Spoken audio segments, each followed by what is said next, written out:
Deux Chroniques, chapitre 16.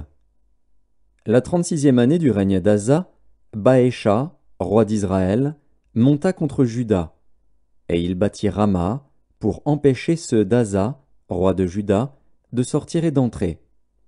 Asa sortit de l'argent et de l'or des trésors de la maison de l'Éternel et de la maison du roi, et il envoya des messagers vers Ben-Hadad, roi de Syrie, qui habitait à Damas. Il lui fit dire: qu'il y ait une alliance entre moi et toi, comme il y en eut une entre mon père et ton père. Voici, je t'envoie de l'argent et de l'or.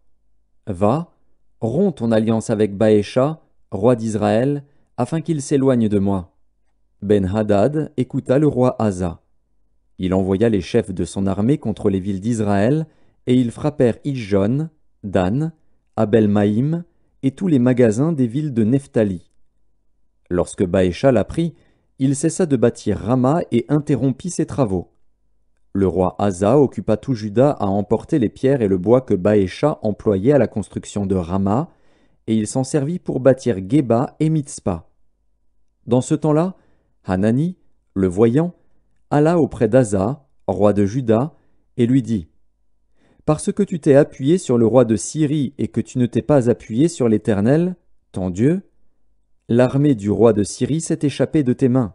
Les Éthiopiens et les Libyens ne formaient-ils pas une grande armée avec des chars et une multitude de cavaliers? Et cependant l'Éternel les a livrés entre tes mains parce que tu t'étais appuyé sur lui. Car l'Éternel étend ses regards sur toute la terre pour soutenir ceux dont le cœur est tout entier à lui.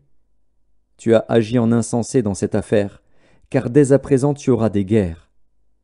Asa fut irrité contre le voyant, et il le fit mettre en prison, parce qu'il était en colère contre lui. Et dans le même temps, Asa opprima aussi quelques-uns du peuple.